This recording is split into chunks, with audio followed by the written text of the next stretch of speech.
뭐랍니까?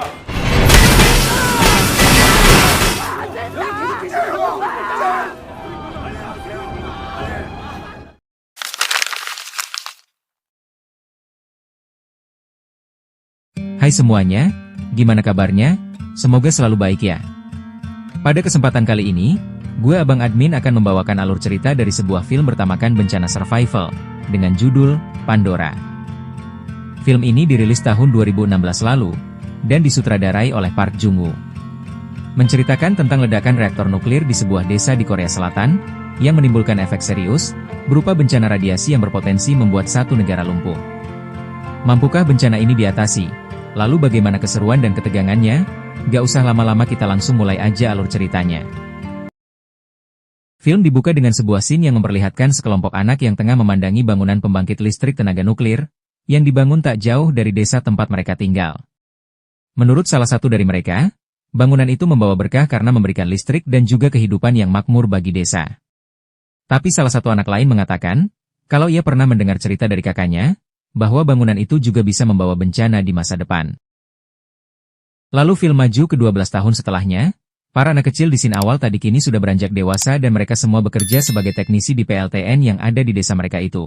San, salah satu dari mereka, yaitu Jae-hyuk, merupakan tokoh utama di film ini. Pagi itu Jae-hyuk bersama teman-temannya sedang sarapan sebelum berangkat bekerja di kedai milik ibu Jae-hyuk, yang kita panggil saja Halmoni.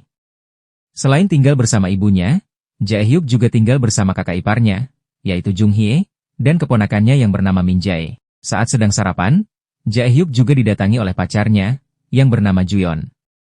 Di momen ini, kita bisa lihat sebenarnya Jae-hyuk tak suka bekerja di PLTN, dan seolah terpaksa bekerja di sana.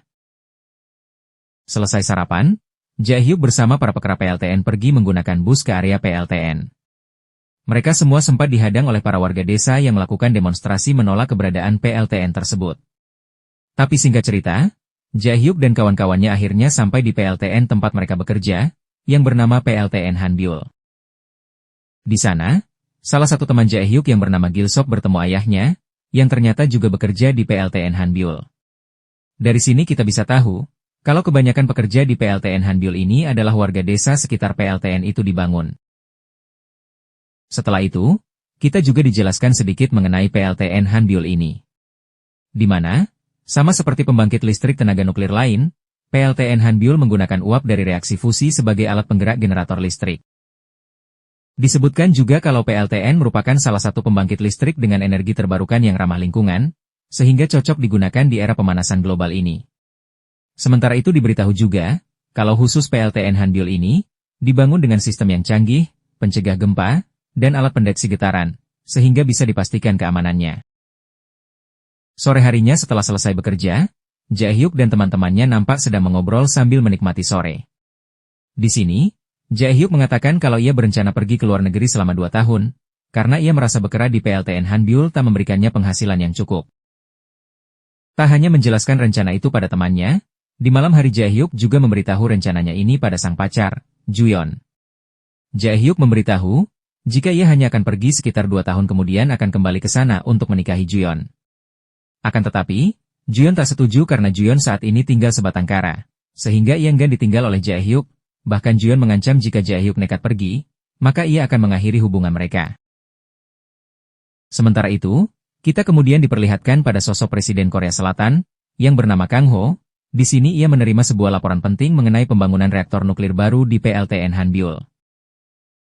Di waktu bersamaan, seorang bernama Sojang yang merupakan kepala pemeliharaan PLTN Hanbyul sedang risau, karena pembangunan reaktor nuklir baru di PLTN Hanbyul tak sesuai prosedur, dan terkesan terburu-buru demi mengejar untung. Ditambah lagi, kini petinggi perusahaan PLTN Hanbyul diisi oleh orang-orang yang tak memahami cara kerja PLTN, sehingga Sojang merasa, bahwa bencana besar mungkin bisa saja terjadi dalam waktu dekat ini. Mendengar itu, rekan Sojang yang bernama Kim, coba menenangkannya dengan mengatakan kalau semua akan baik-baik saja, selama cairan-cairan pendingin di reaktor nuklir itu tak alami kebocoran. Apalagi Kim juga memberitahu, jika banyak teknisi senior di PLTN Hanbyul yang sangat memahami cara kerja bangunan tersebut.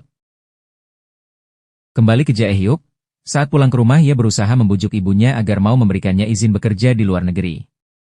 Tapi sayang, si ibu yang tahu kalau Jae-hyuk hanyalah beban, tak mengizinkan itu. Bahkan cara Jae-hyuk untuk mempengaruhi sang kakak ipar pun masih tak berhasil. Lalu esok harinya, kakak ipar Jae-hyuk sebenarnya berusaha membantu Jae-hyuk dengan membujuk ibunya secara baik-baik. Tapi si ibu tetap tak mengizinkannya. Karena sebenarnya ia sudah pernah memberi Jae-hyuk izin keluar kota dan memulai usaha sendiri. Tapi akhirnya Jae-hyuk malah bangkrut. Karena inilah, si ibu tak mau lagi memberi Jae-hyuk izin tinggal sendiri di luar negeri bahkan di luar kota sekalipun. Sedangkan di gedung pemerintahan, Presiden Kang Ho pagi itu memanggil sang Perdana Menteri, yang bernama Cholmi, untuk membahas sebuah laporan dari PLTN Hanbyul yang ia terima kemarin malam. Di momen ini, Presiden Kang Ho menegur Cholmi karena secara sembrono memberi izin pembangunan reaktor nuklir baru di PLTN Hanbyul, serta membuka proyek pembangunan fasilitas nuklir baru di daerah lain, tanpa diskusi dengannya. Meski demikian, Cholmi memberitahu kalau semua itu sudah sesuai prosedur, jadi ia tak perlu repot-repot menghubungi Presiden. Ditambah, Cholmi juga menyebut ini semua ia lakukan agar perekonomian Korea Selatan semakin maju. Pada waktu bersamaan di PLTN Hanbyul, Sojang tiba-tiba saja diberitahu oleh rekannya, yaitu Kim, kalau ia akan dipindahkan ke kantor pusat yang ada di kota Seoul, jadi Sojang akan pindah bekerja jauh dari reaktor nuklir PLTN Hanbyul. Mendengar itu, Sojang tentunya kaget karena ini sangat tiba-tiba, tapi salah satu pegawai senior bernama Shin menjelaskan, kalau Sojang dipindah karena terlalu takut pada banyak hal, jadi posisi Sojang mulai hari ini akan digantikan oleh sosok Shin sendiri. Sementara di PLTN Hanbyul, saat Jae-hyuk dan rekan-rekannya sedang bekerja, tiba-tiba saja sebuah gempa cukup besar terjadi. Gempa ini juga ternyata menimpa desa-desa lain di sekitar PLTN Hanbyul yang membuat suasana menjadi kacau. Di jalan, Sojang yang baru saja akan pergi ke Seoul merasakan firasat buruk setelah gempa itu terjadi. Alhasil, ia pun memutuskan untuk sesegera mungkin kembali ke PLTN Hanbyul untuk memeriksa kondisi di sana. Karena gempa ini, Jae-hyuk langsung menghubungi keluarganya untuk memastikan semua baik-baik saja. Sedangkan di desa, untungnya keadaan keluarga Jae-hyuk baik-baik saja meski kedai mereka nampak alami kerusakan. Gempa bumi ini informasinya langsung diterima oleh para pegawai di gedung pemerintahan, namun mereka enggan langsung memberikan kabar ini pada sang presiden.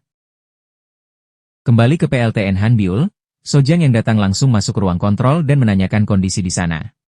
Salah satu pegawai mengatakan, kalau gempa tadi menimbulkan retakan di salah satu katup cairan pendingin di reaktor nomor 2, namun saat ini para pegawai lain sedang memperbaikinya. Melihat Sojang sangat panik, Shin selaku penggantinya sebagai kepala bagian pemeliharaan reaktor nuklir, meminta Sojang untuk jangan ikut campur. Kemudian, Kim bertanya kenapa kondisi ini bisa terlihat darurat kepada Sojang, dan Sojang pun memberitahu, kalau sebenarnya reaktor nuklir nomor 2 di PLTN Hanbyul usianya sudah sekitar 40 tahun, sementara urusan pengecekannya tak dilakukan secara maksimal. Karena para petinggi PLTN Hanbyul selalu memaksa agar pengecekan dilakukan apa adanya saja agar PLTN Hanbyul bisa terus beroperasi. Perdebatan pun terjadi di sini antara Sojang dan Shin. Saat Sojang meminta pada Kim sebagai salah satu manajer baru di PLTN Hanbyul untuk segera mengevakuasi warga. Namun, Shin bersikeras bahwa masalah ini bisa diselesaikan tanpa harus dibesar-besarkan. Kabar soal keretakan katup di reaktor nuklir ini juga sudah disampaikan ke Perdana Menteri Cholmi. Namun karena tak ingin kebusukannya diketahui, Cholmi meminta agar masalah ini diselesaikan dulu dan jangan beritahu apapun pada warga. Setelah itu, kepala teknisi di sana lalu menginstruksikan agar beberapa pegawai turun ke bagian tangki cairan pendingin untuk memperbaiki keretakan yang muncul.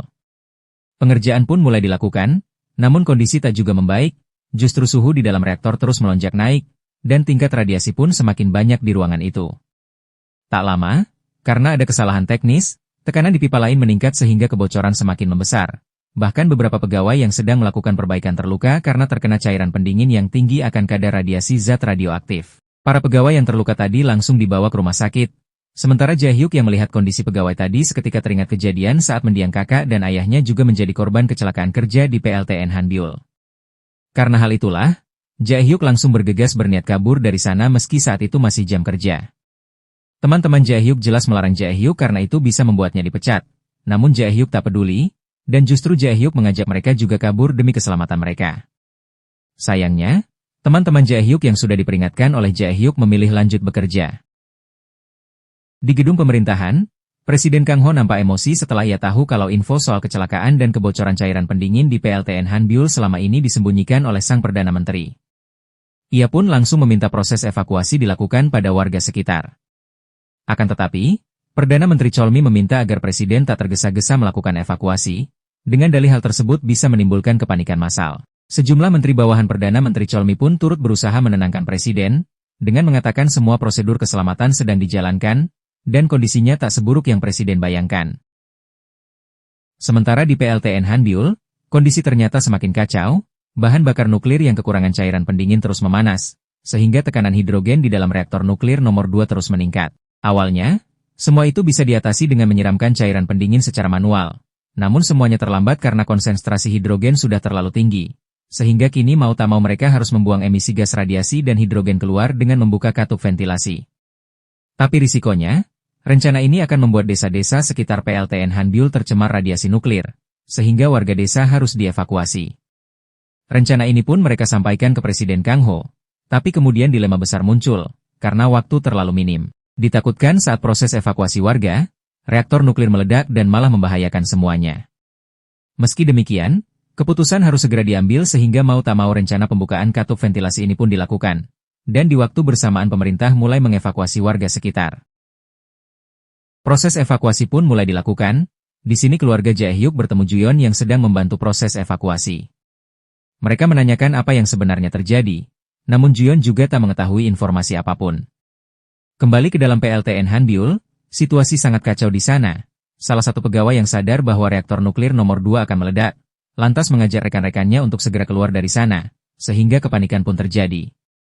Namun sayangnya, jalan keluar diblokir sehingga para pegawai di dalam sana tak bisa kemana-mana. Di ruang kontrol, saat mereka tahu kalau pekerja di dalam reaktor berhenti melakukan perbaikan karena panik, mereka pun mau tak mau langsung mengaktifkan katup ventilasi saat itu juga.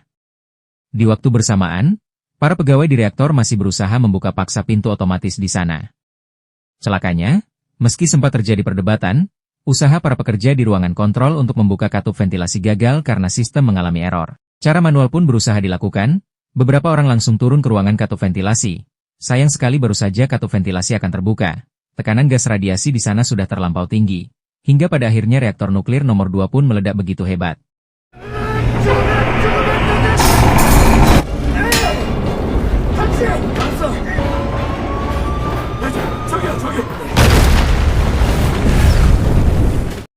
Ledakan itu sangat besar, bahkan terdengar hingga jarak 10 km, dan turut merusak desa-desa sekitar PLTN. Pasca ledakan, banyak pegawai yang tak selamat, sementara yang masih selamat berusaha keras menyelamatkan teman-teman mereka yang masih bisa diselamatkan. Bahkan orang-orang di area ruangan kontrol pun turut terdampak ledakan besar tersebut. Di gedung pemerintahan, kabar ledakan ini sudah diterima dan membuat mereka semua termasuk presiden kebingungan. Di sini, Perdana Menteri Cholmi berinisiatif mengambil alih kendali. Ia meminta wilayah dengan radius 10 km di sekitar PLTN Hanbiul dijadikan area terlarang dan harus dijaga ketat, sementara warga di daerah itu akan diungsikan ke wilayah lain. Perdana Menteri Cholmi juga meminta agar informasi ledakan PLTN Hanbiul ini dijaga jangan sampai diketahui warga apalagi pihak luar negeri.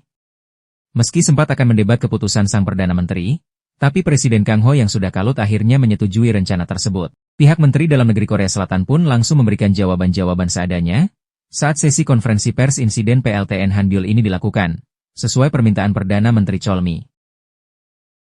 Kembali ke PLTN Hanbiul, Jae-hyuk dan ayah Gil-sop sedang berusaha membantu pegawai lain yang tertimbun reruntuhan. Lalu di tempat evakuasi, para warga desa yang penasaran coba menanyakan apa yang sebenarnya terjadi, tapi para pegawai di sana tak ada yang bisa memberitahu. Di sini, Jung Hye coba mengajak ibu mertuanya untuk pergi lebih jauh, tapi Halmoni yang merasa semua akan baik-baik saja meminta menantunya untuk tetap tenang. Beberapa waktu berlalu, tim SAR dan pemadam kebakaran mulai berdatangan ke PLTN Hanbiul untuk melakukan proses evakuasi dan memadamkan api. Sayangnya, mereka tak bisa langsung masuk karena kadar radiasi zat radioaktif di dalam sana sudah sangat tinggi dan membahayakan. Tak lama, Juyeon yang berusaha mencari Jae-hyuk ke reaktor nuklir dihalangi oleh anggota pemadam kebakaran. Saat ini instruksi yang diberikan para ahli kepada tim SAR dan pemadam adalah mendinginkan dahulu tabung reaktor menggunakan air. Nanti setelah kadar radiasi menurun barulah mereka bisa memperbaiki tangki cairan pendingin, dan melakukan evakuasi pada korban. Sementara itu, setelah berusaha keras, Jae-hyuk bersama Gil-sop, Ji-taek, ayah Gil-sop, dan Sojang akhirnya bisa keluar dari bangunan reaktor nuklir. Mereka semua langsung dibantu para tim penyelamat untuk dibawa ke rumah sakit. Di sini, Jae-hyuk sebenarnya sudah bertemu kembali dengan Juyeon dan akan menyusul keluarganya di tempat pengungsian. Akan tetapi, saat melihat banyak korban belum diselamatkan, Jae-hyuk bersikeras kembali ke dalam untuk membantu. Bahkan meski sudah ditahan oleh Juyeon dan ayah Gil-sop, Jae-hyuk tetap memaksa masuk. Di waktu bersamaan, tim pemadam kebakaran yang awalnya ragu maju lebih dekat ke reaktor nuklir karena tingkat radiasi yang tinggi, akhirnya disadarkan oleh Sojang yang memberitahu kalau para pemadam kebakaran diam saja, maka akan lebih banyak korban yang tak selamat. Seketika tim pemadam langsung bergerak, meski mereka tahu kondisinya sangat berbahaya. Di tenda medis, para korban luka ternyata sudah bertumpuk. Semuanya alami luka bakar serius dan juga tubuhnya rata-rata sudah terpapar radiasi nuklir. Sedangkan di tempat pengungsian, Juyeon yang kembali dari PLTN Hanbyul langsung memberitahu kalau PLTN Hanbyul meledak. Ia pun meminta warga untuk segera pergi dari sana dan menjangkau area yang lebih jauh sebelum terpapar radiasi. Sayang sekali saat para warga pengungsian akan pergi, pintu keluar sudah diblokir, dan jahatnya para pegawai di luar malah meninggalkan mereka begitu saja. Di PLTN Hanbyul, Jae-hyuk sedang berusaha menyelamatkan satu temannya dengan dibantu oleh Sojang. Ia memang kemudian berhasil menyelamatkannya. Namun sayangnya Jae-hyuk malah tak sengaja terkena cairan pendingin yang mengandung zat radioaktif sangat tinggi.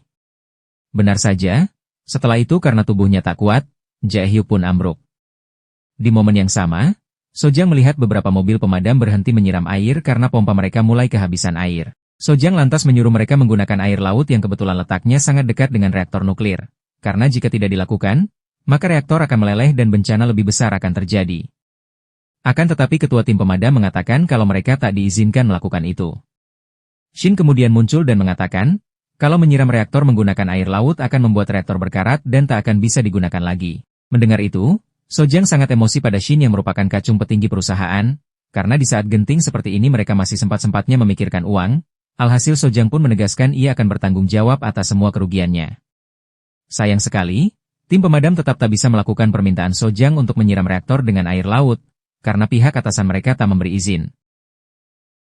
Di gedung pemerintahan, Perdana Menteri Cholmi mendapat laporan kalau zat radioaktif yang berterbangan mulai menyebarkan radiasi ke wilayah yang lebih jauh.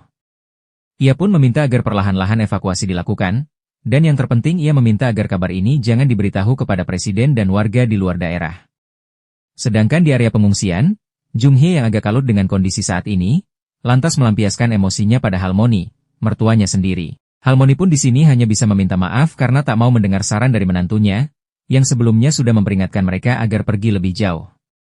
Kembali ke PLTN Hanbyul, beberapa jam berlalu tingkat radiasi belum juga turun, dan kini anggota pemadam kebakaran yang terpapar radiasi pun satu persatu mulai tumbang.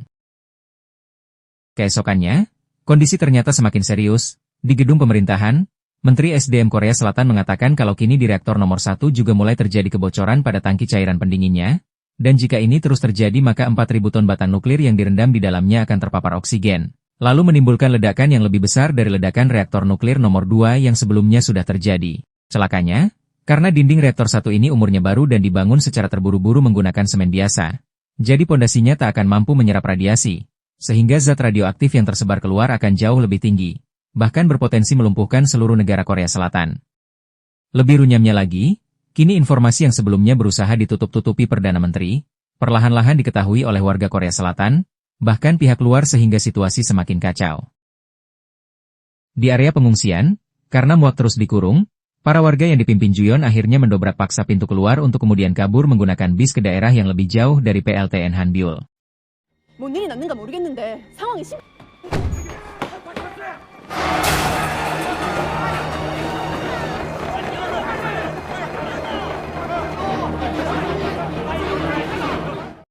Sementara di berita televisi, kabar meledaknya reaktor nuklir PLTN Hanbyul pun sudah tersiar ke seluruh negeri, sehingga kini kondisi di perkotaan yang jauh pun mulai terjadi kepanikan. Para warga berbondong-bondong pergi ke wilayah yang aman, bahkan sebagian ada yang berusaha meninggalkan Korea Selatan. Sementara di rumah sakit, para dokter dan perawat yang panik dengan kondisi saat ini, dengan tega meninggalkan para korban PLTN Hanbyul begitu saja, dan hanya menyisakan satu perawat muda bernama Misuk. Pada momen ini, Korea Selatan seolah berada di titik nadirnya.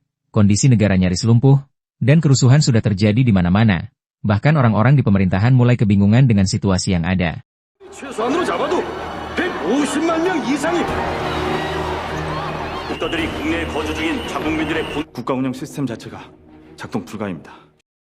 Kembali ke sosok Jae-hyuk, begitu siuman ia yang masih di rumah sakit langsung menghubungi Juyeon. Ia meminta Juyeon membawa keluarganya lari sejauh mungkin. Sementara ia berjanji akan menyusul saat kondisinya membaik. Di jalanan, Juyon yang saat ini mengemudikan bis terpaksa melawan arah karena kondisi jalan yang macet. Kondisi macet ini juga ternyata terjadi di jalan-jalan lain di kota besar. Dengan semua keadaan kacau ini, Presiden Kang Ho nampak terpukul di kantornya, terlebih ia juga merasa dikhianati sang Perdana Menteri yang sejak awal selalu menutupi informasi penting terkait insiden PLTN Hanbiol ini darinya. Namun sebelum menyerah, ia pun diberi semangat oleh istrinya, bahwa ia harus mengambil alih semuanya dan berpikir jernih agar situasi bisa kembali terkendali. Sesudah itu, ia pun langsung menghubungi Sojang yang merupakan kepala pemeliharaan PLTN Hanbiol yang dari malam sebelumnya terus berusaha memadamkan radiasi bersama para pemadam kebakaran. Walau dengan emosi pada Presiden, Sojang lantas memberitahu semua kondisi di sana, agar Presiden Kang Ho bisa mengambil tindakan. Singkatnya, setelah mendengar semua informasi dari Sojang, Presiden Kang Ho langsung secara paksa mengambil alih situasi pengendalian bencana ini dari tangan Perdana Menteri Cholmi. Presiden Kang Ho meminta agar proses evakuasi dilakukan dengan runut bersama bantuan tentara. Lalu ia meminta semua info mengenai insiden ini jangan ada yang ditutupi lagi darinya atau masyarakat. Selain itu, Presiden Kang Ho juga meminta semua PLTN yang ada di Korea Selatan dinonaktifkan sampai insiden ini selesai, dan selama itu pasokan listrik hanya akan berasal dari PLTA atau PLTU. Terakhir, Presiden memberikan izin agar para pemadam kebakaran boleh menggunakan air laut untuk mendinginkan reaktor nomor 2 yang sejak malam masih memanas. Setelah mendapat instruksi langsung dari Presiden, para pemadam kebakaran dengan dibantu tim SAR menggunakan helikopter mulai mengalirkan air laut untuk mendinginkan reaktor nuklir. Hal ini pun efektif menurunkan suhu reaktor dan kadar radiasi, sehingga kondisi bisa sedikit membaik. Seusai itu, Presiden meminta Sojang melaporkan kondisi terkini di tangki cairan pendingin yang tadi alami kebocoran. Setelah dicek, Sojang memberitahu jika ada retakan sepanjang 13 meter, namun ini bisa ditambal. Masalahnya, area sekitar tangki sudah dipenuhi cairan pendingin dengan kadar radiasi tinggi, sehingga sangat berbahaya bagi siapapun, bahkan meski ia mengenakan baju pelindung. Sojang pun mau tak mau memberikan saran, agar Presiden meminta para pegawai PLTN Hanbiol yang masih selamat untuk mengerjakan ini, karena hanya mereka yang terbiasa dengan kadar radiasi setinggi itu.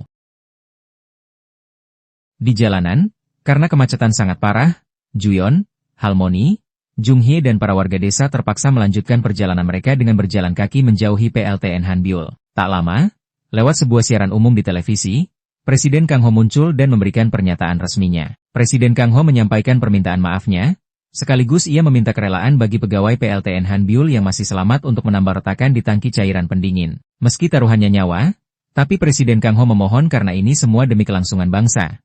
Selain itu ia juga menjanjikan hadiah bagi siapapun yang bersedia melakukan itu. Mendengar hal tersebut, para pegawai PLTN yang masih selamat termasuk Jae Hyuk lantas begitu emosi. Meski demikian salah satu dari mereka, yaitu Gil Sop, dengan berani mengatakan kalau ia akan jadi relawan itu demi negara. Lantaran dengan kondisinya saat ini yang sudah terpapar radiasi, ia yakin cepat atau lambat ia pasti akan meninggal juga. Ucapan Gil Sop ini ternyata menyadarkan rekan-rekannya, termasuk Jae Hyuk. Ia sadar bahwa pengorbanan mereka kali ini akan memberikan kebaikan pada satu negara, jadi meski mereka membenci pemerintah yang sudah bertingkah pengecut, masih ada jutaan warga negara tak bersalah lain yang nasibnya ada di tangan mereka. Pada akhirnya beberapa pegawai PLTN Hanbiol pun bersedia melakukan pekerjaan berbahaya ini. Sesudah itu, Jae Hyuk langsung mengabarkan hal ini pada Juyon. Tentu saja Juyon melarangnya, namun Jae Hyuk tak ada pilihan lain demi keselamatan keluarganya sendiri. Di tengah itu semua, kerusuhan tiba-tiba saja terjadi di jalan saat para warga sadar kalau zat radioaktif sudah sampai di area mereka. Halmoni dan keluarganya di sini terpisah, Junghye bahkan panik saat ia kehilangan Min Jae di sisinya. Namun setelah dicari, untungnya Min Jae masih selamat usai bisa dilindungi oleh Halmoni. Seusai kejadian ini, hubungan Halmoni dan Junghye yang awalnya renggang, kini bisa kembali berbaikan. Juyon sendiri kembali menghubungi Jae Hyuk. Ia meminta Jae Hyuk berjanji untuk segera menemuinya jika tugasnya di sana sudah selesai. Tak peduli seberapa parah tingkat radiasi di dalam tubuhnya. Setelah selesai bersiap, para relawan ini pun berangkat ke area reaktor. Dalam perjalanan, Jae Hyuk sempat melewati desa tempat tinggalnya yang kini sudah hancur lebur. Kenangan semasa ia hidup di sana pun muncul yang menguatkan tekad Jae Hyuk untuk segera menyelesaikan tugasnya ini.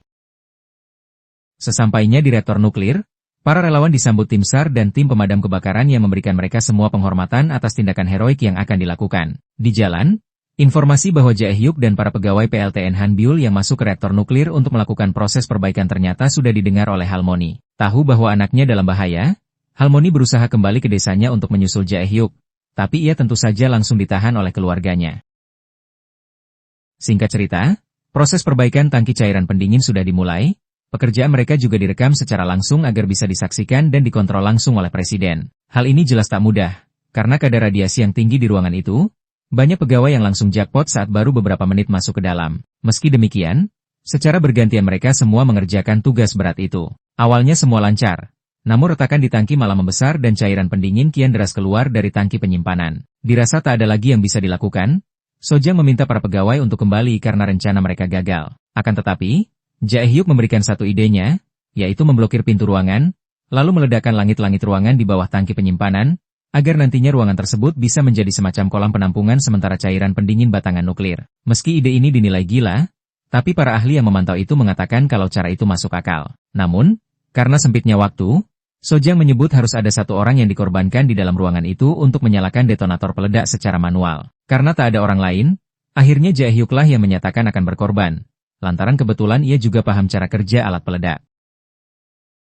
Singkat cerita, bahan peledak mulai dipasang di ruangan itu, sementara di luar pegawai yang lain mulai mengelas pintu agar tak ada air yang bisa keluar nantinya dari ruangan itu. Sambil menunggu pintu selesai dilas, Jae-hyuk pun merekam dirinya. Dan ia meminta agar rekaman ini disiarkan di TV agar keluarganya bisa melihatnya. Momen emosional pun terjadi, dengan kondisi yang lemah Jae-hyuk memberikan salam perpisahan kepada ibunya, kakak iparnya, keponakannya, dan tentu saja kekasihnya. Jae-hyuk meminta maaf jika ia selalu membuat semuanya kesal. Ia lalu berpesan bahwa, meski ia sering dipandang tak berguna, tapi akhirnya kini ia bisa melakukan satu hal yang berguna.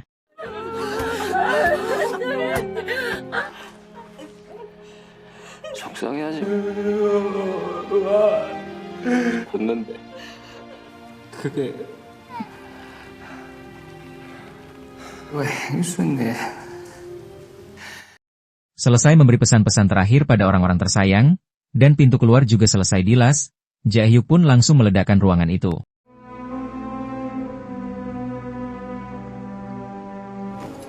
됐어. 여긴 작업 다 끝났어. Semua warga yang melihat pengorbanan Jae-hyuk pun memberi hormat, karena rencana ini bisa berhasil berkat Jae-hyuk, dan negara terhindar dari situasi kritis. Presiden Kang Ho pun berjanji, akan mengingat Jae-hyuk sebagai pahlawan negara atas apa yang sudah ia lakukan.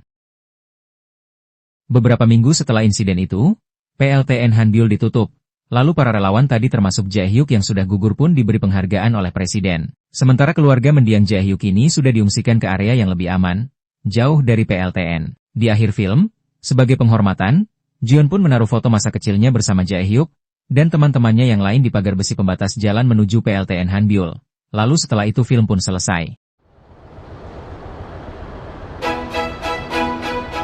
Oke semuanya, itu dia alur cerita dari film berjudul Pandora 2016. Sebuah film disaster yang sangat emosional, di mana seorang pegawai biasa akhirnya rela mengorbankan dirinya demi keberlangsungan negara. Kita juga bisa memetik pelajaran, untuk menjauhi sifat rakus dan bebal seperti yang para petinggi perusahaan dan orang-orang pemerintahan di film ini lakukan.